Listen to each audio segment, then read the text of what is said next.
My name is Jonathan Tanis, and I'm, as you can see, I'm joining you from the beach, working from home, just like the rest of our staff and many of us. You know, I've asked my kids to be quiet, but we'll see how that goes. They were all clothed and happy when I checked on them just a couple minutes ago, so we should be good. But my apologies if I get interrupted.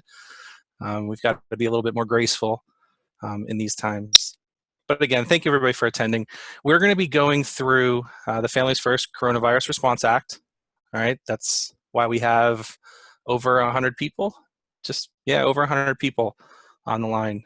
So this is obviously a hot topic and something that we're all very concerned about. Should take us about 45 minutes with questions. All right, so we should be done in about a half an hour, and we'll leave some time for questions. We are recording this as well. So if for some reason you get cut off, you have to jump off, we are going to have a recording of this and we'll share that.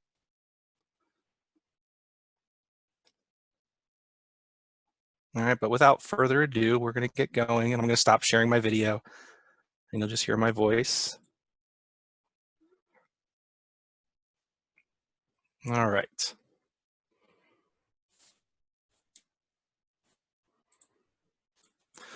All right, so first off, there are a couple things that BeyondPay did. This has been a very changing and rapidly changing circumstance, as everybody's well aware. We have an FAQ page on our website, so beyondpay.com, and on the very top, there's a COVID FAQ page. All right, so please reference this. It's our intention to keep this pretty updated as new information comes out. You know, in fact, we did this, we put this webinar together a couple days ago. A whole bunch of things changed, you know, after we did the webinar just a couple days ago, including about an hour ago, we realized a couple things that changed. So, you know, change is the one constant right now. So there's an FAQ page. Please take advantage of that. All right. The other big piece, the big deliverable that we have to do for you guys as a client of BeyondPay is this emergency paid leave and family leave tracking. Okay, and I put TBD in there, to be determined. We don't yet have this configured in the system. Okay, so it was just released on March, I'm forgetting the date now. I think it was the 18th now. But we're actively working on developing a solution to be able to track it, and we'll talk more about that in a little bit. For those of you aware, we're working on the new user interface conversion, and we've postponed that as well. So we won't be forcing everybody to switch next month like we originally planned. You're still welcome to convert to the new UI. So I actually encourage you, if you're ready, to still move forward with that. We're ready to go with it, but we're not going to force it on anybody at this time. The other thing that we did is we've offered HR on demand.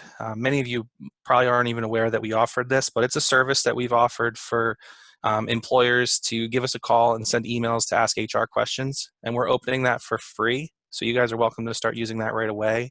HR@beyondpay.com, 908-373-8870. All right, so you can call us to ask questions about the COVID-19 and how that might affect your organization. Keep in mind, we are not a labor law attorney, so you may want to speak on some items with a labor law attorney, and that's something that we'd encourage you to do if you're asking us questions that are maybe a little bit over our pay grade. So, you know, there are some nuances of things that you'll probably want to get an attorney involved. All right, relatively short agenda, and I apologize in advance. There's a lot of information in this. So there are going to be a lot of walls of text. I usually like to do slides that are more showing the system and such. This is going to be a little bit more of a wall of text type of presentation, but we will jump into the system at least briefly, though we don't have a lot to show yet because this is all very new and it's not been built out in the system quite yet. All right, but this is the agenda that we're going to be going through. What is the Families First Coronavirus Response Act? When are employees eligible? What does the employer pay employees? What is the government going to pay? And the refundable tax credits, and then how to track and BeyondPay. All right, so first off, the Families First Coronavirus Response Act. Everybody is aware of the coronavirus. Most people are aware of the Response Act. There were a couple things that happened in this act. It was put together very quickly. It was passed very quickly. There's still a lot of details to be ironed out. And I think I mentioned it later as well, but this is also all subject to change. So I believe it's until April 1st, the government has a chance to change the text and kind of redraft things as appropriate if they find typos or they change their minds on certain things. So this is very fluid right now. We are going to be focusing on that second item. Okay, so we're going to be focusing on the paid sick leave front. We are not going to really be talking about the additional protections for healthcare workers and the other items listed on here. But the act was made up of several different things. It wasn't just for the paid sick leave, but for purposes of our webinar, we're going to focus on the paid sick leave. All right. Now, if you have an organization with 500 or more employees, you are not eligible for the emergency paid leave. So I will not be offended if you jump off the presentation now because this doesn't apply to you. If you're curious, you're welcome to stay. But for organizations with more than 500 employees, all right, you're not eligible for this emergency paid leave. If you are less than 500 employees, not only are you eligible for it, you're pretty much required to comply with this law. So there are some couple exceptions in there, and we'll try to talk a little bit about those. Though, again, to be honest, the details haven't really been fleshed out on those exceptions. All right, so fewer than 500 employees. And then there's a possible exception for small businesses with less than 50 employees. So there was a stipulation in there if it jeopardizes the viability of their business, that they can't comply. Basically, they have to reach out to the Department of Labor. There's going to be a form or something to fill out, but we don't have any details yet on what that process is or what that looks like quite yet. All right, this is effective as of April 1st. And note, you may have seen things saying April 2nd, but that was just changed either today. Actually, that one was last night. They clarified that, and it's starting on April 1st. And this is through December 31st, 2020. So it only applies during this time. This is not something that's going to carry over to next year. It's something that's just for now.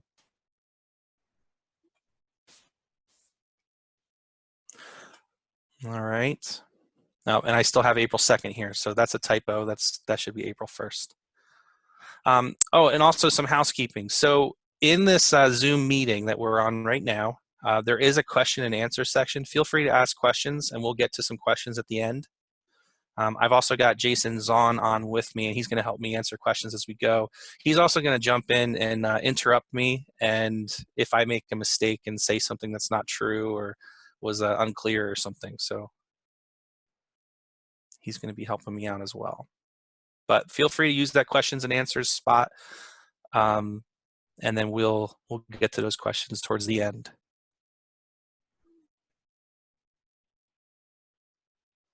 All right. All right. So when are employees eligible for this new family leave or this new employee paid leave, this emergency paid leave? Okay. Starting April 1st, you need to be employed for 30 days.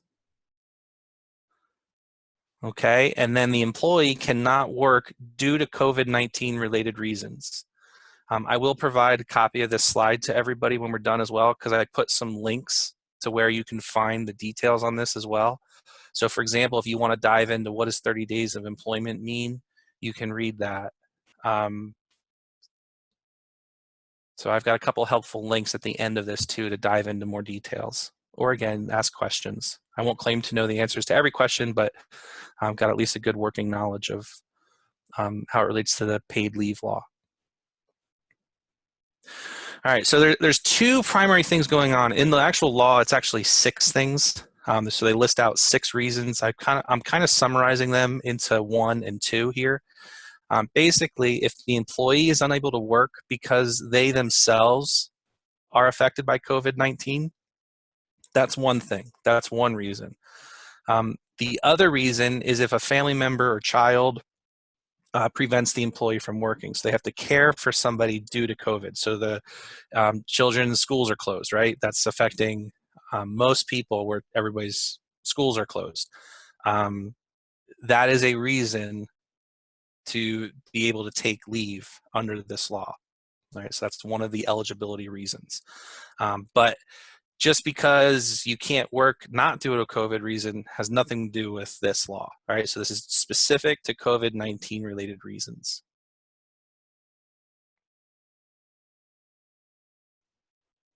All right, so unable to work due to federal, state, or local quarantine, self-quarantine from medical advice, they're experiencing COVID-19 symptoms, or they're seeking a COVID-19 diagnosis. So if they've had symptoms and they decide, you know what, I want to get tested and I can't work, that is a valid reason for them to not work and to be eligible for the paid leave laws, the new paid leave.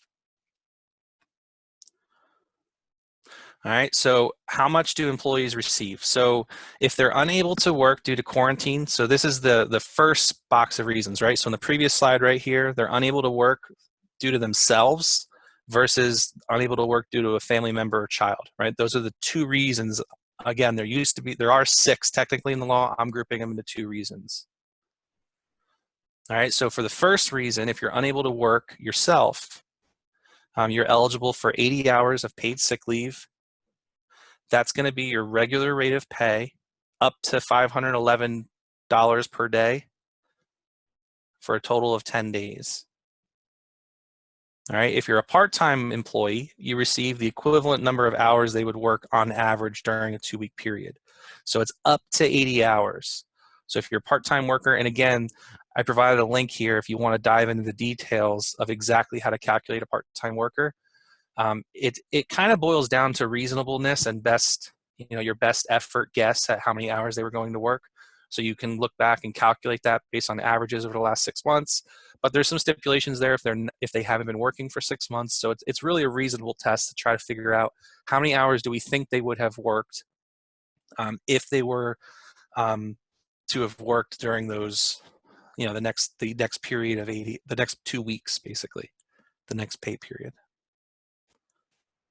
All right, and then the second category, if you're unable to work because you have to care for someone else, or if your child care provider is unavailable, again, all due to COVID-19, you're eligible for up to 80 hours at 2/3 the employee's pay.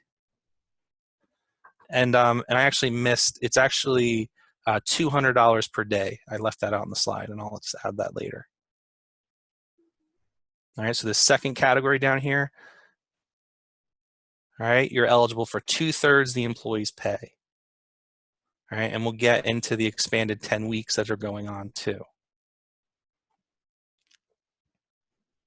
All right, so again, if you guys have questions, feel free to ask in the chat window.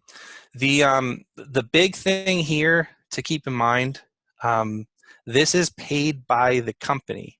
Okay, so we're gonna get to that, but this isn't that they're now eligible for unemployment or something like that. This is something where the company needs to pay the employee 80 hours of paid sick leave at the regular rate of pay, capped at $511 per day. Same thing for the 2/3. If they have to stay home to care for an individual, the employer has to pay the employee 2/3 of the employee's pay, capped at $200. Hey, John, can you go back 2 slides? I just want to emphasize something. Yeah. So this should be April 1st, obviously, we talked about that, but there is no retroactive consideration written. What that means is that if there are employees who are out this week, they would have to use any available paid time off to them. This is only effective on April 1st. So I just wanted to point that out. There very well could be some retroactive consideration, but as it's written right now, there is not. Yeah, thanks. All right, so what we're looking at right here is paid sick leave. How much do employees receive? Okay, so this is for paid sick leave. There's also childcare leave, or you might see it called family leave. All right, so family leave is kind of an expansion to FMLA, except again, it is paid by the employer, not paid by the employee. Okay, so this is basically an extended leave circumstance where the employer needs to pay the employee. All right, it's capped at $200 per day, and it's 2/3 of the employee's regular pay. So it's a lot like getting a disability out on FMLA. So it's kind of an extension of FMLA. This is not a replacement to FMLA. All right, so all the existing laws still apply.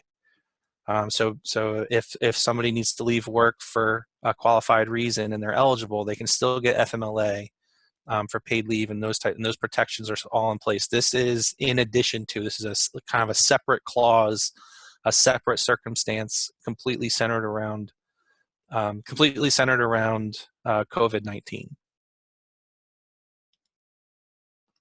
All right, so if an employee needs to work to care for a child whose school closed or any of these other reasons, the employer needs to pay them for up to 10 weeks of qualifying leave. All right, 2/3 of the employee's pay, capped at $200 per day. All right, and this is in addition to the employee paid leave.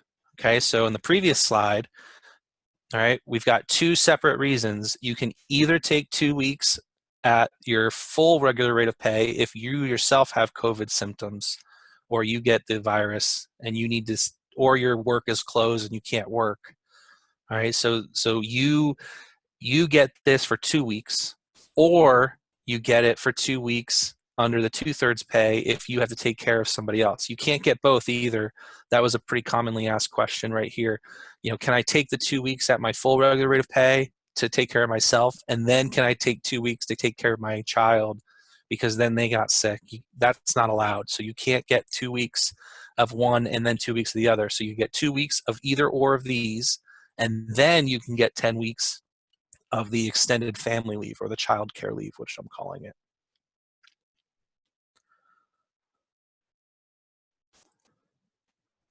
All right, and this is in addition to, and I don't think I have a slide on this, but I know we'll get some questions of this, and we'll probably even clarify this a little bit more later. You know, this is in addition to whatever your company policy is. So if an employee, as a part of working for you, if you have a paid sick law, a paid sick rule in your handbook, like those all still apply here. There are some stipulations written into the law that says you can't force somebody to take sick time if they don't want to. So if they're eligible to receive this, you have to give it to them if they want to take out for this. But if they have sick time available and they want to use that first or something like that, all the normal rules of time off apply.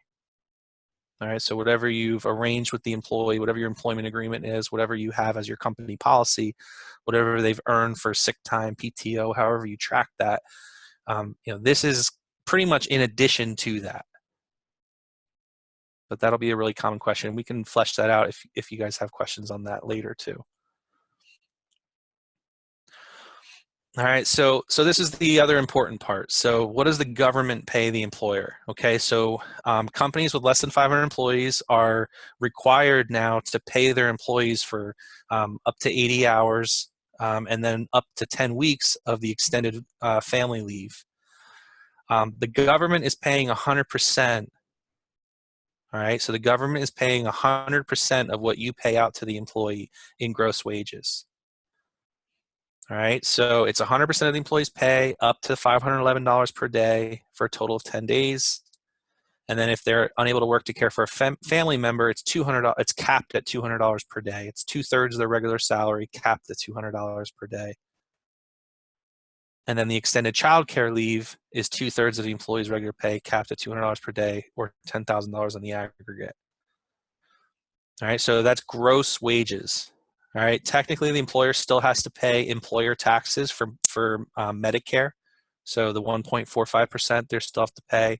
If there's any state unemployment, this would still be subject to state unemployment as far as we're aware. So you are paying a little bit more than 100%, I guess. But Social Security for employer purposes is waived. So the employee's sick pay and the family pay is not subject to employer Social Security tax. So that 6.2%, you are saving that 6.2%. There's also language in there, if you are paying health insurance and while your employee is out, you can be reimbursed for that health insurance as well. So there is stipulation in there for that. So if you're paying medical insurance for your employee while they're out on leave, including the extended leave, the government will reimburse you for any payments that you make out of pocket.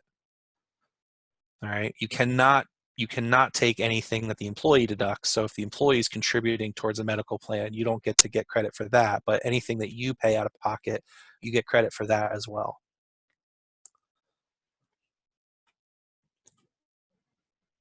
All right. And then how is the government getting money? And this is a big area of concern.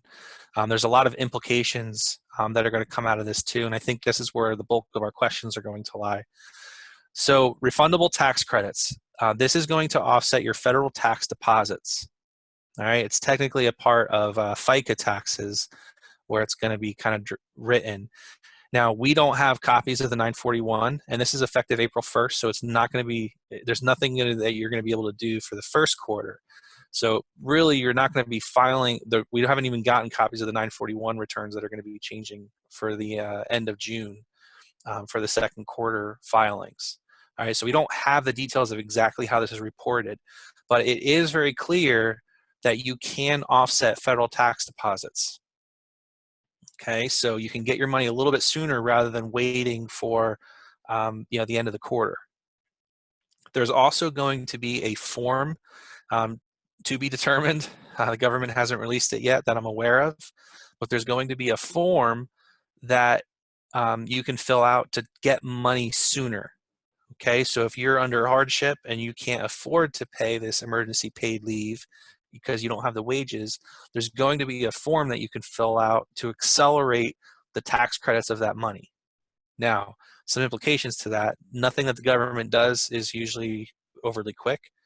If you literally don't have the money to pay wages to process your payroll, I don't really see how you're going to get you're going to be able to run that payroll in order to get reimbursed. Okay, so there's some implications here where if you literally can't run payroll, we don't really have a good answer yet of what you're able to do to comply with this law. So I imagine that's going to be a really commonly asked question that's going to come out of this. But as of right now, it is a reimbursement. So you pay the employee up front, and then when you go to make your federal tax deposits, you can reduce anything you've paid to employees from your federal tax liability. And then when you file your quarterly returns, if you've overpaid, you're going to get a refund for all the wages that you made at the end of the quarter. And then there's going to be a form that you can fill out to get your money sooner if your credits that you've paid out are higher than your tax deposits. All right, and I tried to think of a good way of showing that in a graph, and I didn't really come up with one, so I tried to just explain it there. But again, ask questions, and we go back through that again, most likely at the end. All right, but the refundable tax credits are proportionate to what you pay out to your employees. Okay, so there's not a situation where you're paying your employees one thing, but you get a credit for something different. All right, it's written to be the same. So if you paid your employee up to $511 a day, you're getting reimbursed up to $511 a day, plus your health insurance that you paid out of pocket.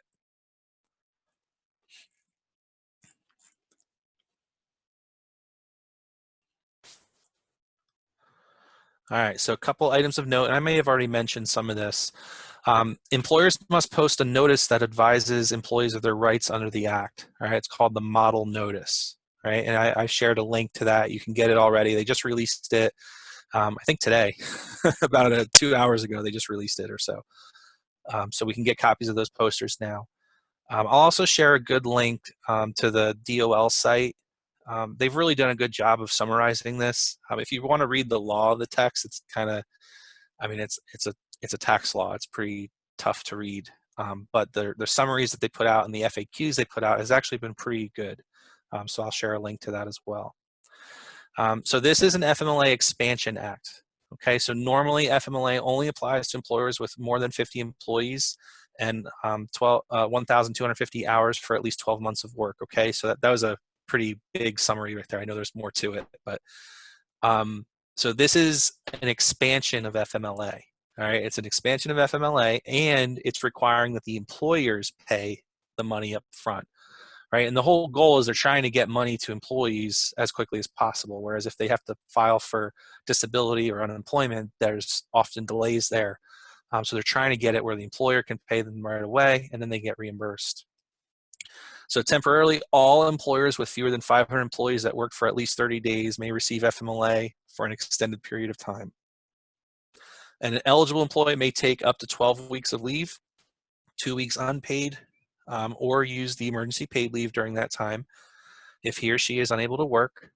This includes unable to telework, right? So if the employer is shut down by the government because the government's told them they can't work, right? Lots of quarantine orders, most of New Jersey, Pennsylvania, New York, tons of businesses that are not considered essentials were shut down. And then if you're unable to telework, right, your employer says, hey, look, we can't do telework, that is a eligible reason for an employee to get this extended leave and to get the 80 hours potentially, starting on April 1st, though. And that's kind of it's a little bit of the gotcha in my mind. None of this is eligible until April 1st. And from everything we're reading so far, there's nothing that says it's eligible retroactively. I don't know if there'll be any kind of clarifications later, but as of right now, this is, and the IRS has actually like laid that out on their FAQ too, that this does not apply retroactively. So I would not recommend trying to get reimbursed for wages you paid in March. That will come back to bite. That's not allowed. All right. Just like with FMLA, there's also restoration of position provisions in there. So if somebody does take the COVID-19 leave and they take the extended leave for 10 weeks, they do all the same restoration of positions apply.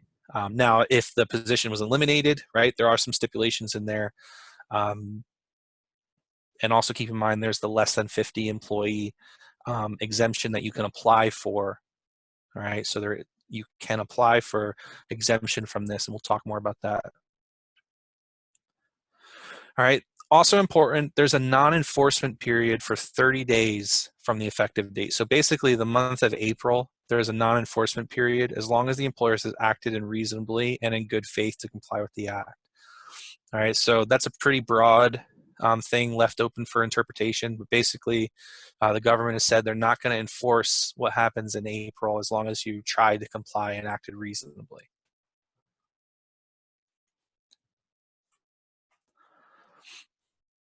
All right, some frequently asked questions and recent developments. All right, posters are available. So here's the link to the site. And actually, I'll go ahead and click on this so you can see what this looks like. So this is the Department of Labor's Wage and Hour COVID-19. And I would recommend saving that link. And again, I will give copies of this presentation so that you can have a copy of it. All right, but it takes you to all the details. And right here, posters, you can get a copy of the actual poster.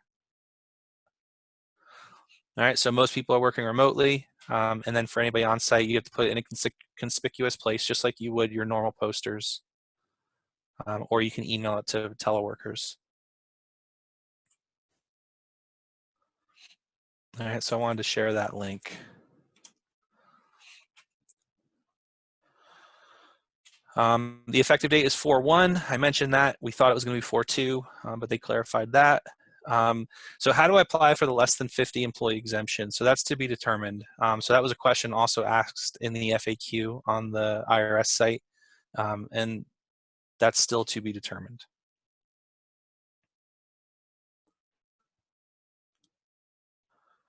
All right. Another question they brought up that I thought was a good question, what about overtime for paid leave? All right, so if an employee normally works overtime, there's like in a week, they're normally scheduled for 50 hours. How do you handle that? Do you just pay 40 hours a week? Or if you have 2 weeks of leave, do you pay 50 hours and 30? And they did clarify, and it said whatever their normal schedule is. So if they're scheduled for 50 hours a week, they would get 50 hours the first week, 30 hours the second week. But note that overtime is, since the hours weren't actually worked, they're not subject to overtime. So you wouldn't typically pay the employee for overtime, but you would pay them for 50 hours worked. So I know that's a little bit confusing, but It's an 80-hour cap, but you're still limited to the 5 hours, the $511 per day. So, you know, personally, I would try to just spread it out 40 hours and 40 hours and assume they work 40. But, you know, technically speaking, it's supposed to be what their work time is. So if they're close to the 511 per day mark, if they're a higher paid employee, you know, they potentially could be shorted and they wouldn't get their overtime though. That's the important part of this question is you would not be paying overtime for time not worked, from what I understand. All right, another question, can you receive 80 hours at the full rate and then 80 hours at the two-third $200 cap? So remember how I mentioned early on that I grouped them into 2 different reasons, and there's technically 6 on the law written. So reason 1 is the employee is unable to work due to their own COVID-19 related situation. And then category number 2 is due to their families or care for individuals, and they can't work because they need to care for an individual. So when you're affected, you can get up to your full rate of pay, $511 cap. But if you need to stay home to care for a family member, it's a 2/3 of your pay and a $200 cap. You cannot get both. So you can't get 2 weeks at the full rate and 2 weeks at the reduced rate. You get one or the other. Then you can get the 10 weeks of extended family leave. All right. The other clarification question in there, retroactive to April 1st, you know, for leave payments and reimbursements. So can you get reimbursed for wages that you paid employees for the month of March? The answer is no. They're pretty clear about that. There's no family leave and reimbursements for the month of March. All right.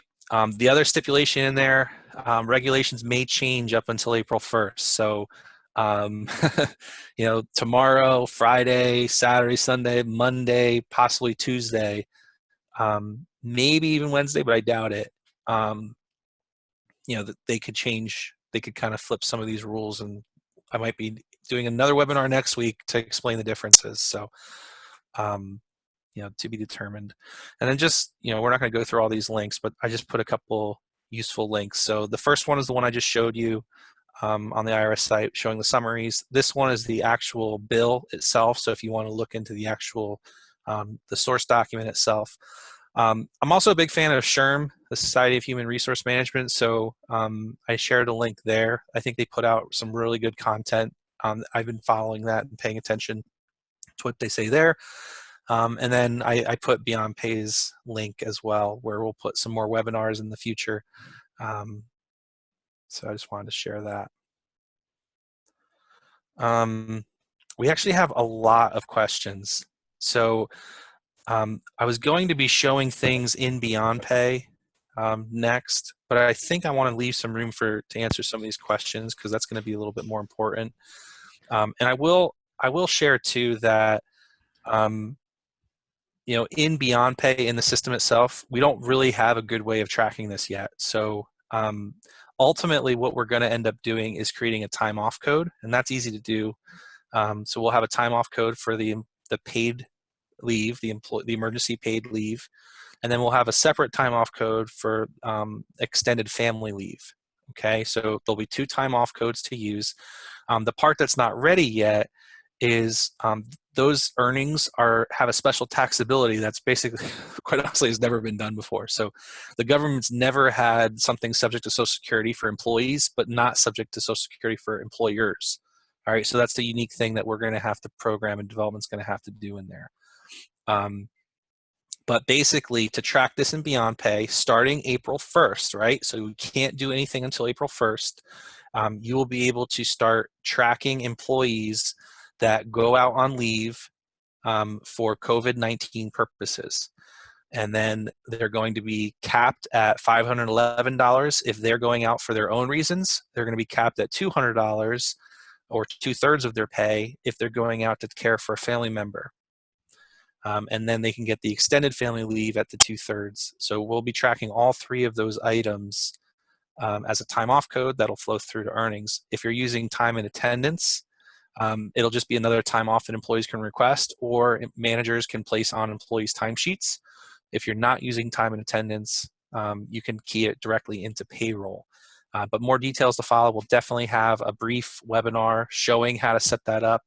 Of course, you can reach out to your CSR to help set that up as well. Very likely we'll be actually setting up the time off codes for everybody automatically. And then you can customize them as you see fit, just because this is going to affect everybody. We also, many of you may not be aware, but we also have a leave of absence tracking module. All right, so if you use our full suite of software, payroll, HR, and TLM, leave of absence is also a great option to actually track who is out on leave, and then it automatically places all this time on the timesheet. And so that could be a very good solution for you too. Though quite honestly, in the 11th hour now, I'm not sure now is necessarily the right time to be setting that up and going ready. But if you're already using it, it'd be very easy to roll out the leave tracking for the family leave as another category. So we're going to skip the live demo portion, and I'd like to devote some time for questions. We've got a lot of them. So keep them coming in too. We'll try to, we won't be able to get to all of these, but what we will do is we're able to export each of these questions. We'll put together a little FAQ document, and I'll commit to answering any of those questions that we can put publicly. And then if there's any questions that we can't answer, we'll just follow up individually. And if we don't get back to you with a specific question, just shoot an email to hr@beyondpay.com and take advantage of our HR on demand. So a couple of resources there for you to take advantage of. All right. So Jason, Liz, did you guys see any questions that you want to start off with, or should we just start at the top and work our way down? Top on the way down to the way down sounds, that works, yeah. Okay. All right. So a couple of these, I think we've already answered, but I'll at least answer them again, since if you guys have the question. And let me, I'm also gonna just pull up, you can see the behind the scenes stuff, but just help me navigate a little bit. I'll just pull this up so we can see. I'm just gonna pull up these COVID-19 related reasons, and we'll kind of jump back and forth between this. And I also wanted to put capped at $200 per day. Hey, John, I just want to clarify one thing. Yep. There is a difference in the number of days of employment for sick time and extended family leave. So sick time applies to everyone, whether it's their first day or first year, it doesn't matter. The 30 days does apply only to the extended FMLA. So I just wanted to point that out. Oh, got it. So if you're employed, you get the family leave, or you get the paid Sick. leave, the emergency Correct. paid leave. Correct.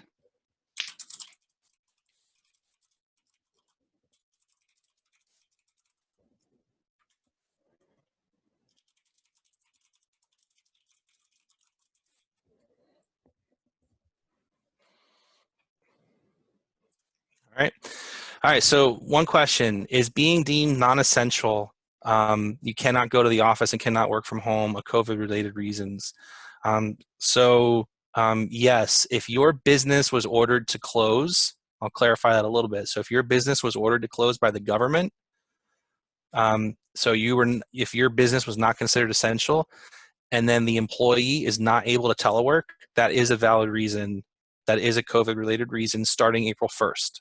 Right. So if it happened in March, no luck there. But starting April 1st, yes, if you cannot work, if the company decided, you know what, we're slowing down business, we're changing this position, that probably is not eligible. All right. So it has to be that the government ordered your business to shut down, and then the employee cannot telework, or the employee themselves was infected and can't work, or the employee thought they might be infected and had to take a day off to get tested and to stay home.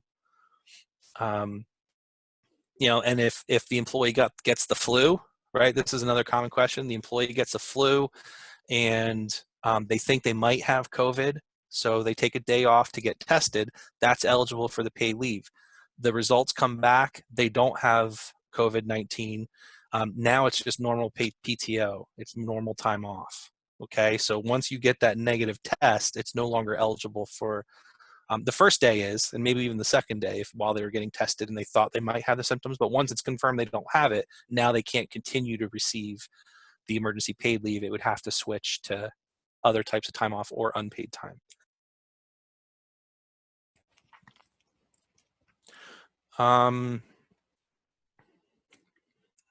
couple questions. I'm not sure on the context, so I'm going to skip a couple of these. All right, so one question. So if on May 1st, people who had been working either in the workplace or remotely still have their kids at home, they can take leave. So yes, so on May 1st, if people that were working remotely and now their kids are still home from school and they can't work anymore because they have to take care of their kids, that they would be eligible for the extended family leave in that case. So if they're caring for somebody that has COVID-19, they can get the 2 weeks. They could be subject for the 2 weeks. But if their kids are home from school and they just can't work remotely, they need to take care of their kids, then they would be eligible for the extended leave. So Nikki asked, wondering how this applies if the company let everyone go on the 16th because we had to close our doors and have no revenue coming in. Yeah, so this is really the unfortunate part of this, kind of a too little too late in some respects. The stipulation of this law is as of April 1st, they have to be employed. All right, so if you had to lay off employees during the month of March, as of April 1st, they're no longer considered employees, so they would not be eligible for the paid leave. And then quite honestly, the other challenging part here is if you don't have money to pay for payroll, like you can't keep your doors open, how are you going to pay your employees to get reimbursed? So, there's not really an easy answer to that, but basically if you're laying off your employees because you're no longer doing business, then, there's nothing you can do there. Now, if you are still in business and you need to lay off employees, and you're laying them off due to COVID-19, now we're getting into a little bit of a gray area, especially if you're doing it on April 1st, because technically they're eligible for the COVID-19 thing. But if you can't pay it, that's where you kind of have to go to the government for that authorization for the under 50 employee exemption. And if you're more than 50 employees, you may need to, there's some small business loans that are available, and this is where it starts getting really complicated. I don't really have an easy answer or solution for you. There hasn't been a clarification of, how do I pay employees for sick leave if I don't have the money to pay them? Getting reimbursed isn't going to help because I don't have the money to pay them in the first point. We don't have an easy answer for that, and I'm not sure there's been any guidance on that either. John, one thing about unemployment, many states, if not all at this point, have waived a waiting week. So you might want to check your state's DOL website to see if they're waiving. Also, with the new stimulus package that was passed last night, I'm thinking that there is going to be kind of higher rates that are established. It's not yet been determined, but I just wanted to let everyone know that that's been a question that has come up. Are they thinking about increasing the weekly maxes? And I'm thinking the stimulus will have something in there, but we just don't know the details on that yet. Yeah, I'll also do a plug for our website on our FAQ page. Liz and Nate from our team put this together, but we tried to fill out a link to the COVID and or unemployment related site for every state. So if you go to our website, beyondpay.com, and on the very top, you'll see a link to the FAQ site. We tried to put a link to each state unemployment site. Okay, so that can be a resource as well. Unfortunately, you kind of have to look at what the federal's saying, and then you got to go to each state that you're working in to figure out any details on a specific state. But Jason's right. A lot of states have accelerated the unemployment instead of having to wait 3 weeks like normal. They're accelerating it and letting you take it right away.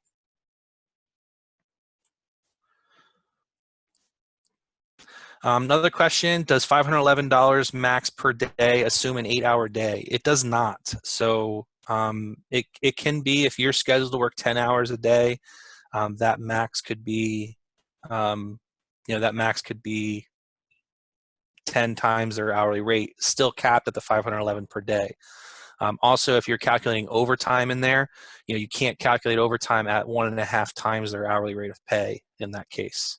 All right, so if they're paid $20 an hour and they're working a 10-hour day, they would get $200 for that day. All right, they wouldn't get the $300 to consider for overtime. So what if a government mandates stay at home? Does that count as mandatory quarantine, and employees full-time would be eligible for 80 hours per day? So yeah, if the governor mandating stay at home, what that's implying is that they've issued essential businesses versus non-essential business, right? So the term we've heard a lot is the essential life-saving businesses, all right, that are able to maintain physical locations. So if you are in that category that was ordered by the governor that you can no longer have a physical presence, and then you are not able to employ people remotely, then you would be eligible for the 80 hours of pay. If an employee's pay is more than the reimbursement rate, can companies only pay what will be reimbursed by the government via payroll tax credit? Yes. All right. So I'll repeat that question too, because it's a good one. If an employee's pay is more than the reimbursement rate, can companies only pay what will be reimbursed by the government via payroll tax credit? So the way this is written is you get the regular rate of pay up to $511 per day for a total of 10 days. All right. And it's really 80 hours. All right. So it's really 80 hours, up to 80 hours that you can pay. So if somebody works 10 hours a day for 10 days, you don't get to have 100 hours. It's capped at the 80 hours. But it's also capped at 10 days. So like if you have a part-time worker that works 2 hours a day, they can't get 2 hours for 40 days. All right, so that it doesn't work that way either. So it's capped at the 80 hours and capped at the 10 days. So when you're figuring out the hourly rate, it's their regular rate of pay up to $511 per day. And then if you're capped by the 2/3 of the employee's pay, you're capped at $200 a day. And then you're reimbursed for that same amount. So if you paid out $5,110 to an employee because they were out for 80 hours on this sick leave, you're getting $5,110 from the government plus whatever you paid in health insurance. You just have to wait to reduce your tax deposits, or fill out a form, or wait for your quarterly tax return at the end of June, basically the end of July.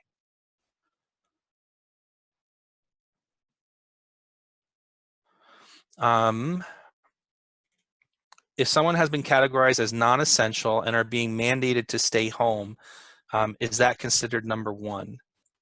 Yes. So if your business was closed due to COVID-19 related reasons and you cannot telework, that's considered number one. So right here, employee unable to work. So they're unable to work due to federal, state, or local quarantine, self-quarantine for medical advice, or experiencing COVID-19 symptoms, or seeking a COVID-19 diagnosis. So these, you're eligible for number one. You're eligible to get your full rate of pay up to $511 per day. If someone has exhausted their FMLA in the last 52 weeks, are they unable to use the COVID-19 benefits? No. So this is an extension of FMLA. So if everybody's eligible if you've worked 30 days or more.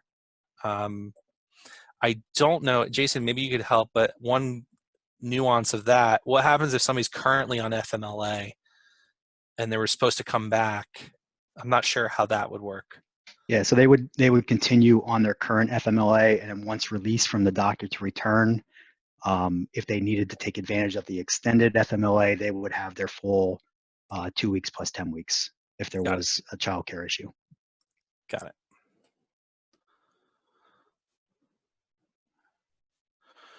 All right, so one person asked, are these laws proof of evidence listed, paid sick leave, example, doctor's note? It's a good question. I didn't see anything that required a specific doctor's note, so I don't know if you actually need to have a copy of the doctor's note. It certainly wouldn't hurt things. I will say they were very specific about medical advice. All right, so if an employee just self-diagnoses themselves, that's not enough. So I guess in that regard, a doctor's note would be good. I just don't know that, I don't remember reading anything that said like you needed to save proof of medical advice, like you needed to have an actual doctor's note. So I guess I'm not answering that question because I'm not sure what the answer is. So Liz, John, I can help. okay. I think it's always a good idea that if somebody says they're not feeling well, to recommend that they do go to their doctor, and that you do get a note saying that they should be out of work if they certainly should. And then when they are released to come back to work, you should get that note as well. Okay. But yeah, to be eligible for the COVID-19, there needs to be COVID-19, like they need to get a positive test result. So I would err towards having that proof. I would say that's probably best, but I don't know that the law actually lays that out specifically. Does federal, state, or local quarantine mean business closed by a state mandate? What if a business who is not mandated to close, such as a restaurant, doctor's office, closes for lack of business? Does the FFCRA apply? Yeah, so this is another common question. From my understanding, yes. Since the government did order, I'm sorry, the answer is yes if the government ordered your business to close, and then like you do the takeout thing, but then that wasn't enough business to go. So my understanding is that if you closed due to the state mandate of that you being closed, then yes, it applies. But it's a tricky area with the, not being able to do the carry out, like the takeout and home delivery and those kinds of situations.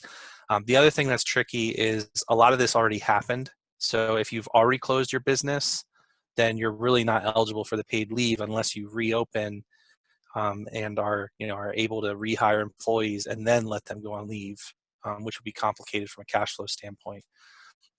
So yes, if your business closed, you would be eligible, but only as of April 1st.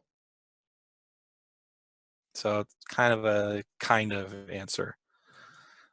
If the employee is home to care for a child, is the first 2 weeks of pay full or 2/3? I understand the 10 weeks is at 2/3. So if the employee is home to care for a child, the first 2 weeks would be at 2/3, capped at $200, and then the next 10 weeks would also be the same thing. Okay, so it's either 2 weeks at your full rate if you get infected, or it's 2 weeks at the 2/3 pay up to $200 if you're caring for a family member. You can't get both of those. So another question, we only have 35 employees. Are we required to pay all this? The answer is sort of. So you are required to pay it, but there is a stipulation in there. There is a stipulation, possible exemption for small businesses with less than 50 employees. All right, so basically there's a stipulation in there that says if you're less than 50 employees and paying these amounts would jeopardize the viability of their business, you can reach out to the Department of Labor. We're just waiting for what this means. Reach out to the Department of Labor. We don't have clarification on how to do this. I'm hoping we get it in the next day or two so that we know, but the way it's read is if you're confident that you could prove that you can't continue business, if you were to try to pay out this family leave, then if you're less than 50 employees, you could probably get away with it. We just don't know the details on how to apply for that status. So again, it's a kind of, you are subject to it, but there is a specific exemption if you're less than 50 employees. It's just not an automatic exemption. You can't just say, oh, I have less than 50 employees, so I'm not complying. That's not how it works. If an employee is using 2/3 pay leave, could they supplement with 1/3 PTO to get them in a full rate of pay? My understanding is no. So my understanding is you cannot give them 2/3. The company can't pay them an extra amount. You would pay them for PTO for a period of time, and then once the PTO was used up, you could pay them for their pay leave. Or they could take the 2/3 pay for 2 weeks, and then you could give them PTO for the next 2 weeks if they had some stored up. But my understanding is there was not a supplemental, like the employee could not be working But I don't know that for a fact. So, Jason, I don't know if you happen to know it for a fact, but No, it's definitely not a fact at this point, and totally suspect that this would be, and once the regulations are finalized before April 1st, that it should be in there. okay. But yeah, it's definitely not listed as an option, so it doesn't say that you can do it. I guess it doesn't say that you can't, but will we report our out-of-pocket insurance costs to BeyondPay? Yeah, so if you're already tracking it, so many of you are already tracking your insurance costs through BeyondPay, so we'll have that data. If we don't have that now, we are going to need it in order to fill out your 941 starting in June. All right, well, in July we'll have to file it, but so yes, if we're not tracking your health insurance costs already, we're going to need to start to do it, at least for those employees that you're putting on this emergency paid leave or extended family leave. We temporarily let everyone go, but are still paying the health insurance. Does that mean we can get a refund of that money if we don't have payroll? As far as I understand, no. So in order to be eligible for the credit, and let me repeat that question. I said that really quickly. So what happens if we temporarily let everyone go in March, but we're still paying their health insurance? Does this mean we can get a refund of that money if we don't have payroll? So in order to be eligible for the leave, they have to be employed. So if they're not employed currently, now what constitutes employment, right? There are some language and things in there, but if you're not paying the employee, now we're getting into a little bit of a gray area. So who asked that? Nikki asked that. So Nikki, I would suggest maybe shooting an email to HR at BeyondPay so we can follow up with you. So hr@beyondpay.com so we can follow up with you. Quite honestly, that also might be worth getting a labor law attorney involved. And if you don't have one, we could recommend one to you. Definitely an emerging topic that's very concerning. So, I can't really give you legal advice, but from what I understand, they need to be employed in order to be eligible. And in order to be eligible, you need to be eligible in order to get the health insurance reimbursement. So I see that question asked actually a bunch of times. If you may have asked your employees to file for unemployment. Basically, they have to be hired again, and then they could be eligible for this emergency paid leave. But if they're currently terminated, then they wouldn't be eligible for this. And again, just like what Jason said, I think this is going to be a really, really popularly asked question that the government's going to have to address. But the way they've worded it now is it's not retroactively applied, and they need to be employed as of April 1st in order to take the leave.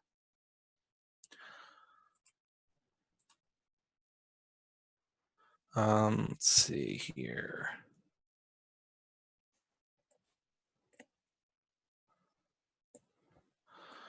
All right. Okay, so another question. I'm confused about the 6.2% you referred to as unemployment. Is that the Social Security portion of the FICA? Yeah, so let me explain that a little bit better. So when you pay an employee $100, all right, so you could pay them $100 worth of wages. You're paying $100 plus you're paying 6.2% to Social Security, plus you're paying 1.45% to Medicare, plus you're paying unemployment at whatever rate your company has, with the state that you're paying unemployment to. All right, so I usually say it comes from somewhere between 10 and 15%, right? That's usually I usually say 10 or 11% actually. That's usually what you're paying on top of that $100. You're actually paying 110 or 111 bucks. So what's happening here is that the emergency paid leave is not subject to that 6.2% of Social Security. All right, and when I said unemployment, I'm not sure if it's subject to unemployment or not yet. I think that it is, but I'm not sure how that's going to be treated, and it might end up being different for every state. But when I say you don't pay the 6.2%, is normally when you pay $100, you're actually paying an extra 6.2% for Social Security, an extra 1.45% for Medicare. Under this new law, the emergency paid leave is not subject to that 6.2% of Social Security. Does this apply to regular scheduled employees? What about project-based employees whose hours are different each week? Yeah, that's pretty tricky. There's a whole lot of language in there. So I'd encourage you to actually read some of the links. But there's some very specific language that talks about how to calculate what part-time workers and project-based workers should get. The other thing I didn't cover in here is there is stipulation in here for self-employed individuals. So if you're a self-employed individual, you can potentially get reimbursed if you yourself have to stop working. So there's a whole lot written in the law around that. Another question, is there a way of doing partial leave? So that was the same question that we answered earlier. So as of right now, there's nothing that says you can pay the 2/3 via reimbursement and then pay the rest of the third covered by the employer. I don't know if that's allowed. My gut tells me it's not, because the paid sick law says you're capped at $511. So, if we went back here, where were we? Right here. So if the law said you can pay them their regular rate of pay, right, and didn't talk about the cap, that would lead me to believe that you could pay them more and then get reimbursed for 2/3. And the same thing here. If it said you can pay them their full salary, but you're capped at $200 per day, or you're capped at 2/3 per day, that they would have said that. So the fact that they didn't say it that way leads me to believe that the employer can't pay extra. But again, you're getting into Jonathan's opinion, not anything really backed by evidence or actual clarification by the government. Another question, the 12 weeks, and I know we're a little bit over our scheduled time, so if people need to jump off, I understand, but I'll continue answering these questions for a little bit more. The 12 weeks of potential leave could consist of the 2 weeks of paid sick leave, 100% of paid, capped $511, and the additional 10 weeks with 2/3 capped at $200. So yes, right? So total, you can get up to 12 weeks of leave. All right, you could get 2 weeks of paid sick leave, and then an additional 10 weeks if you have to take care of your kid because their school's closed. And it's got to be COVID-19 related.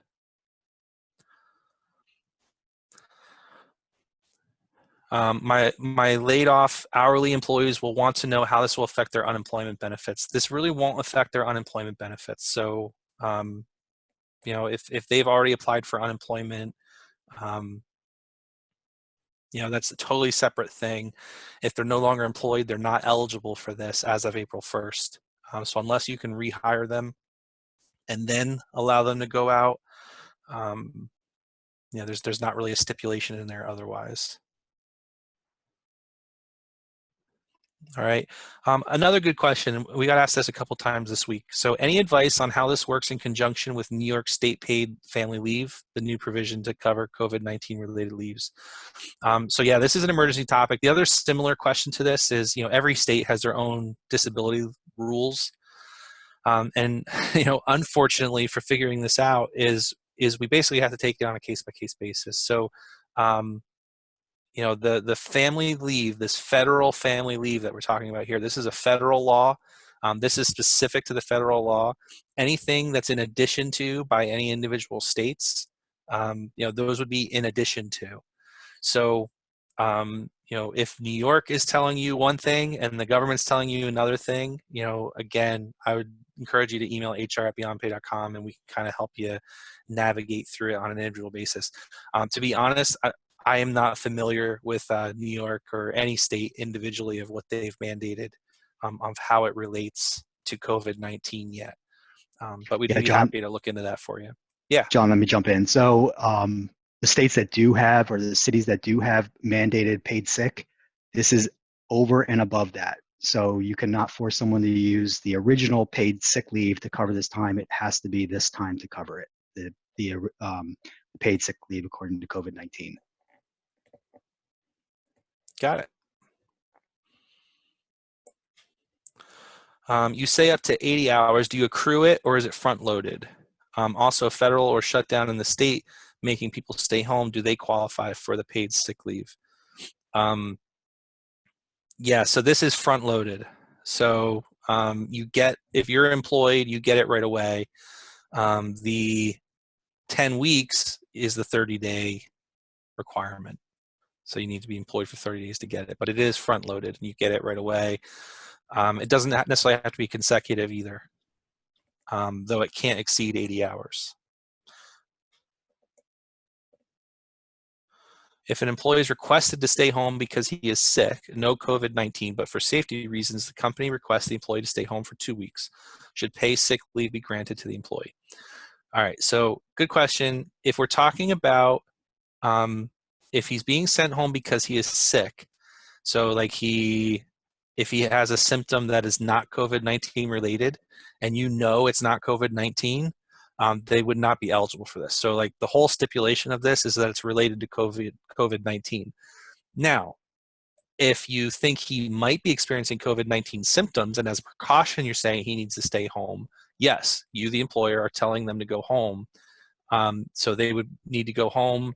And then if they go to their doctor and they get tested and it's negative, now they would not be eligible for any more emergency paid leave. They would have to be given any sick time that they have or PTO time from the company.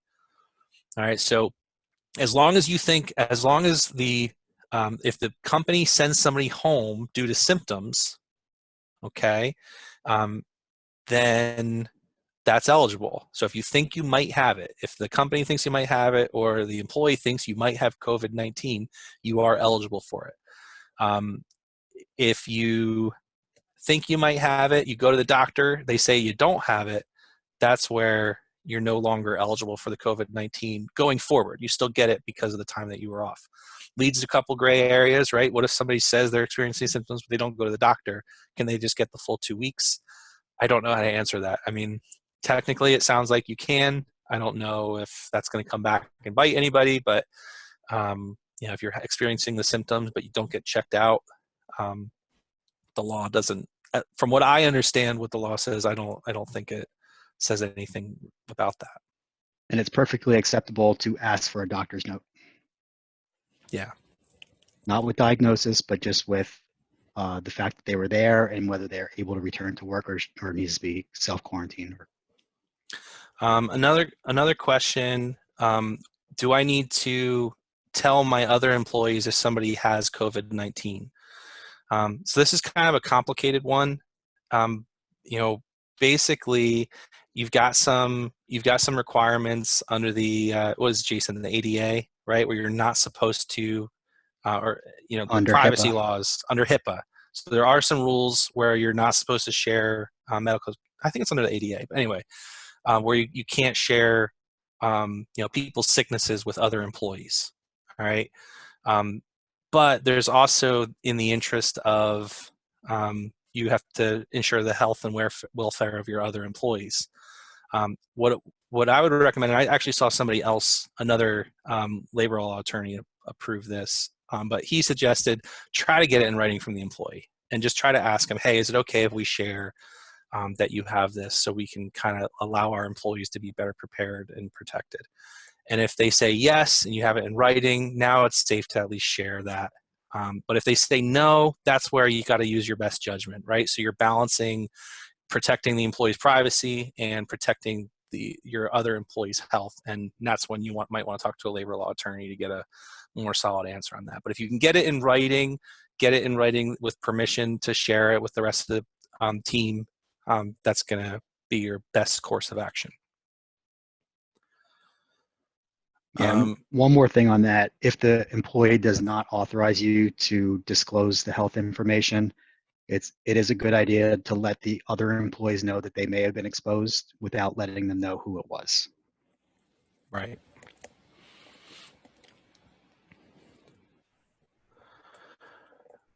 If I have an employee currently placed out of work by her physician due to her increased risk and currently applying for temporary disability due to COVID-19, would that person be eligible for the new provisions on April 1st? So if they are still employed by you, yes. So if they are still employed by you, yes. If you terminated them and they're collecting unemployment, Probably not. Okay, if they're on temporary disability because you had a private disability plan, basically you could probably still be eligible. Again, we're getting into a little bit of the nuances there. It might be worth email to HR BeyondPay so we can kind of work on specific circumstances, and if necessary, pull in a labor law attorney. What does the employer do if all or most employees want to take this leave at the same time? Yeah, that's a great question. That's a scary thing for everybody.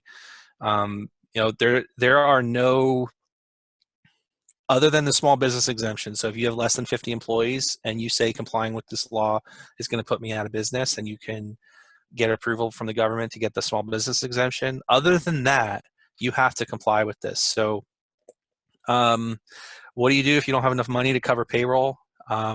You can't pay the employee. Like, you can't pay them if you don't have money to pay them. I guess it's going to some of these small business loans and some of these care packages that the government is just I think they're just put some clarification out today. I saw it pop up in my news feed before this webinar started. But yeah, it's coming up with the money to pay your employees in order to comply with the law. That's the unfortunate truth here. So yeah, that is a risk. That's a complication. It works out really well if if you're still in business and things are going well and you have a source of revenue. This law, I think, works out really well for people, unless every employee decides to try and take it. Now, there's some stimulations in there too, like if you are able to telework and the employee says they have COVID-19 symptoms, you can demand a doctor's note at some point, so you're at least not paying that out of pocket for an extended period of time. Again, that's where we get into some gray areas of what if they refuse to go to the doctor, but they say they have COVID-19 symptoms. That's something that's a legitimate concern that I don't have a good answer for.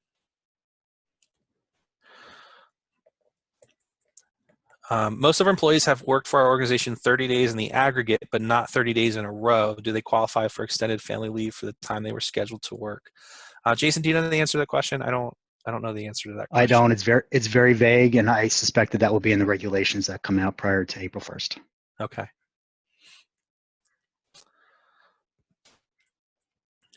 Another person asked, employees are coming back with doctor's notes saying they need to stay home, but no specification this is related with COVID-19.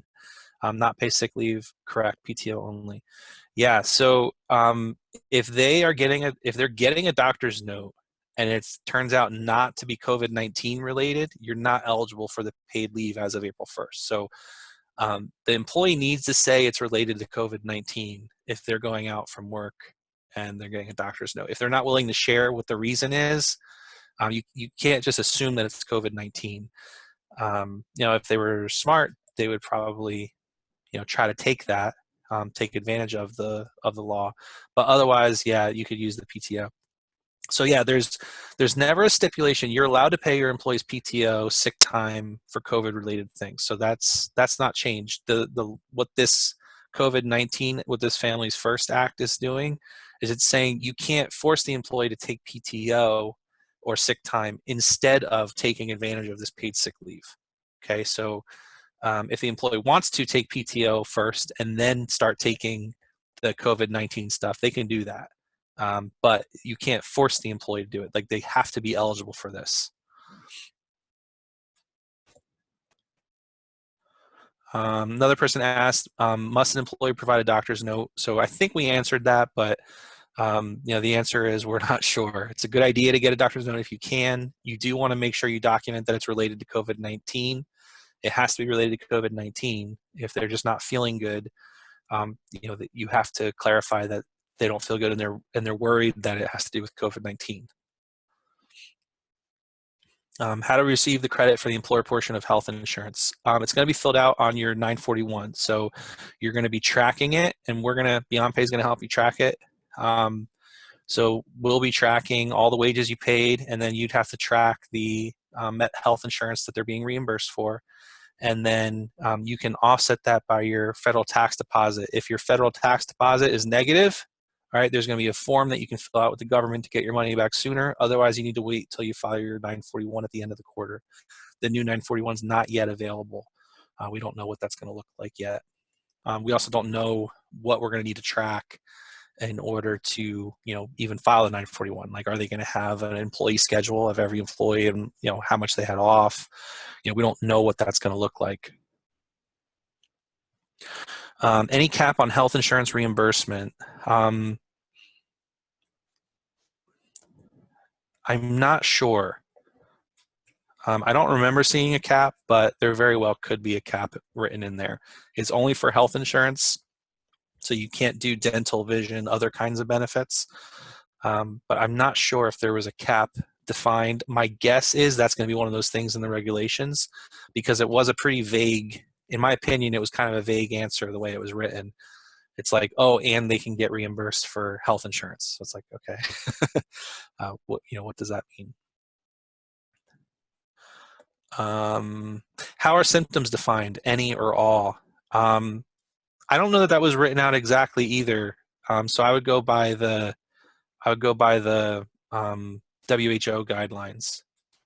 So I don't think it's up to the employer to try to diagnose. So, if they've witnessed any symptoms, I think it's safe to send them home and have them go see a doctor and see what their doctor says. So any symptoms that are related to COVID-19, especially in this climate at this point in time, if there's any symptoms whatsoever, that's good enough to be COVID-19 related.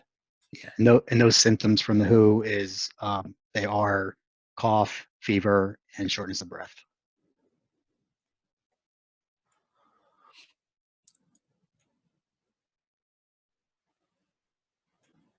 Margot asks, so many places are no longer testing for COVID. If a doctor says, assume you have it, is that sufficient?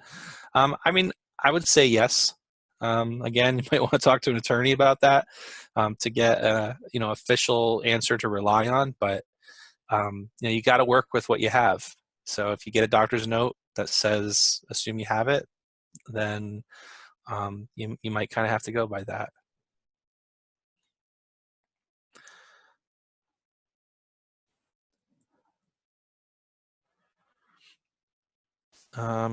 Couple more questions related to things that happened in March.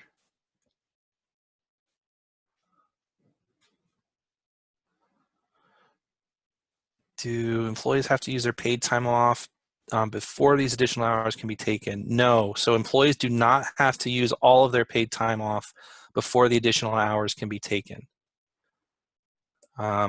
So you can, if the employee wants you to, they could take PTO first. You're allowed to do that, but you can't force an employee to take PTO first. So the employee gets access to this as of April 1st. If they have a COVID symptom or they have to take care of their kid for COVID-related reasons, as of April 1st, they get this benefit. You can't stop them from having the benefit. But they could take PTO for a couple days if they have some PTO built out, and then they want to take advantage of the paid sick leave, they could do that too. But it's kind of the employee's choice, not the employer's choice.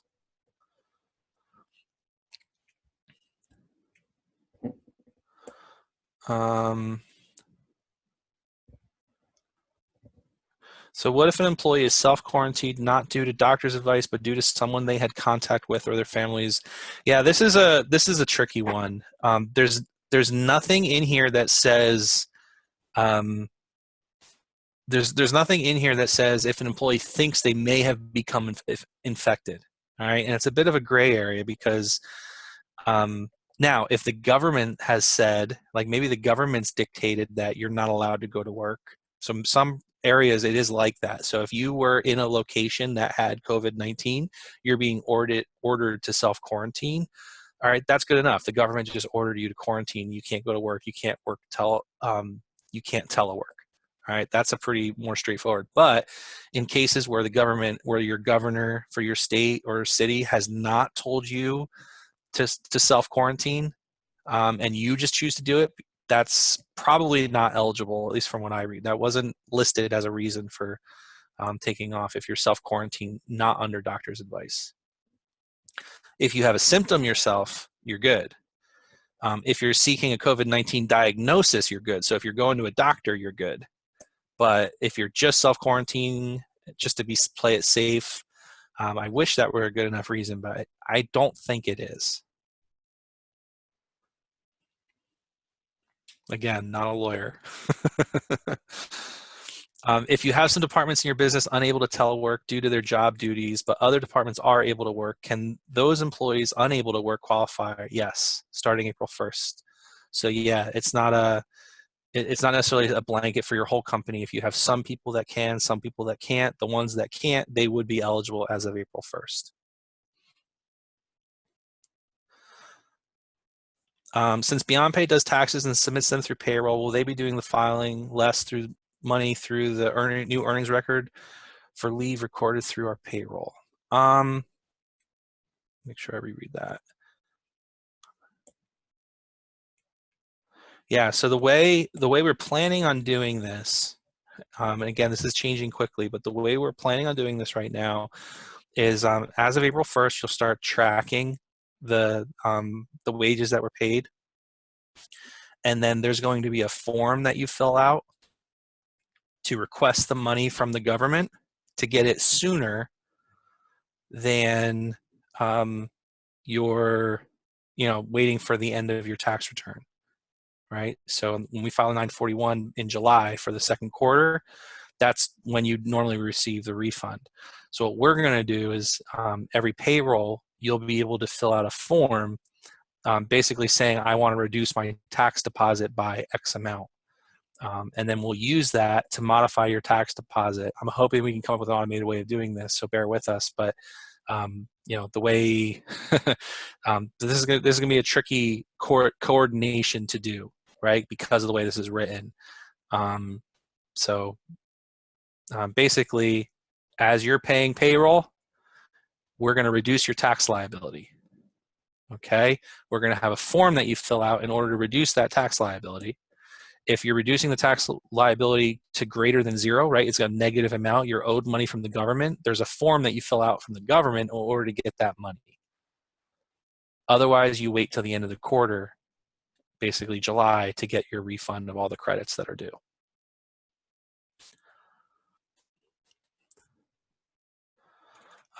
Just to clarify, we have full-time employees teleworking, but part-time service employees who cannot continue work because our center was forced to close. They have not technically been laid off. So as of April 1st, we should begin paying them emergency leave, correct? Yeah, that's how I understand it as well. So they're not laid off, but they haven't been working. Maybe they're taking PTO. Maybe you're covering some wages. Maybe they're just on furlough. Furlough is a little bit of a gray area too, but again, not a lawyer, this could change. We're going to hear some more regulations, blah, blah, blah, but I have to imagine if you kind of put people on furlough for a couple of weeks during this, and then starting April 1st, they get the paid sick leave. Like if you can cover the payroll for, a month while you wait for the credits, you should be fine. Let's see here. I'll go another 5 minutes. An office closes as non-essential and no work from home options. The employees are told on the last day we will reopen as soon as we are allowed. No formal termination letters. Do we need to send termination letters? Jason, do you know the answer to that? I don't know the answer to that. I guess I'm asking, are they technically terminated if you're putting them out of work? I would say that they're still active, but not in payroll if you look at a status for them. So I would not send them termination letters, but I would tell them that they are being laid off for the time being until they're able to reopen. Yeah. So they would be eligible for unemployment in those situations if they're not working for a period of time. If you send them the termination letter, they may be able to get unemployment a little bit faster if you're in a state that's accelerated the timetable. So there might be an advantage to sending termination letters in that case. But yeah, if we didn't answer that satisfactorily, email hr@beyondpay.com. We can follow up with you on specifics. Are there any limits to the paid amount of employer contribution? Yeah, I'm not sure the answer to that. So there might be limits on the employer contributions to health insurance. I didn't see one explicitly written, but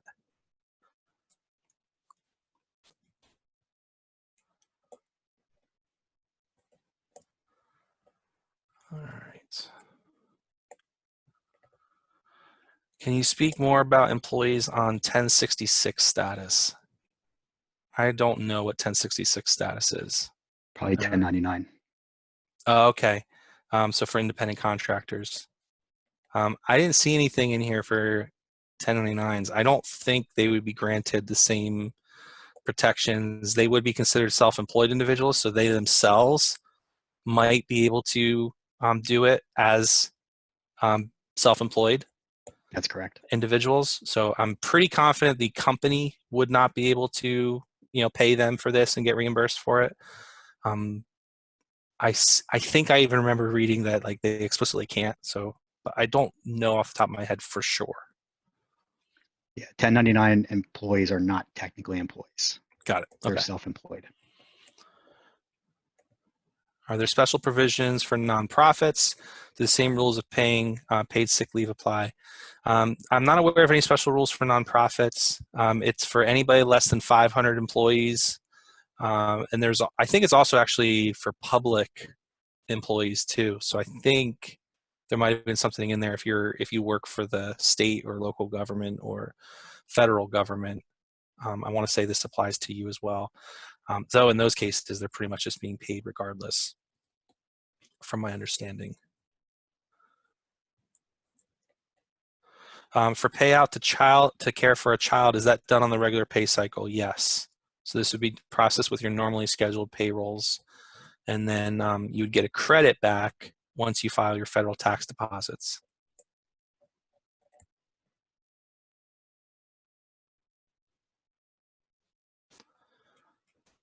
All right, and then we've got, what if the spouse is home to take care of the kids under reason number 2, but the employee wants to use the leave also? Yeah, it's a good question. I would say it's a little bit of a gray area, but it's really up to the employee in that case. If the kids are working from home, all right, or I'm sorry, if the kids are working from home, if the kids are off from school and you are working from home and you feel like you cannot work from home, it's hard to argue that you can't. I don't think the government said, I know the government didn't say unless there's another spouse in the household that can watch the kids, right? There's nothing in there like that. So you're kind of relying, even if you suspect that the employee probably could keep doing it. Yeah, so I think they can do that. So if the spouse is home to take care of the kids under reason number 2, but the employee wants to use the leave also, they probably could get by and do that. They could probably get away with that. Can paid sick leave payments be applied to weekly? Can paid sick leave payments be applied to weekly required? Not sure exactly on that question. Weekly payroll tax deposits.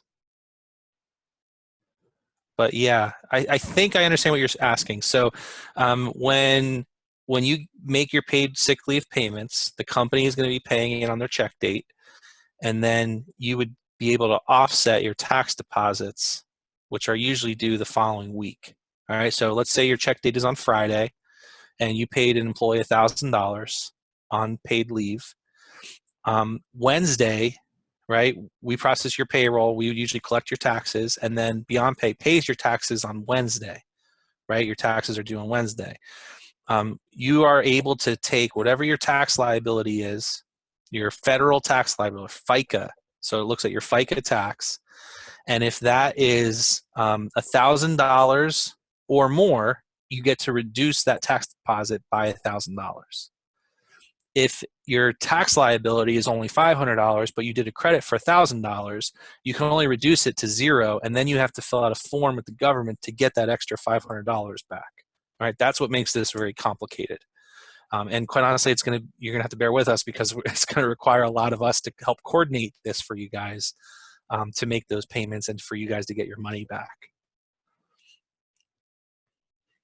All right. Well, thanks so much. I apologize to some that I went about 45 minutes over than what I planned, but you guys asked a lot of good questions, and I figure this is a good opportunity to share them. Plus, we're recording it, so if you want to listen to the first half hour again, you're welcome to, and then you don't have to sift through the FAQs. But we'll also grab copies of these FAQ questions, and we'll be putting out an FAQ on our FAQ site. Okay, so we'll add questions and answers for a lot of these questions and put them right here on the FAQ site. Stay tuned on this website as well. We'll continue to post information here. This will be the best source of information. And then email hr@beyondpay.com to take advantage of our HR on demand that we're putting out for free. So again, thank you everybody. Thank you, Jason, for your help as well. Thank you, Liz, for all the work you put together on the slides and everything. So I know this is a tough time for everybody. We're all adjusting. We're all learning. We're all trying to squeeze by and do the best with what we have. But if we can help in any way, please ask. Trying to be creative and finding different ways to help. So thank you, everybody. Appreciate your business and have a great day. Thank you.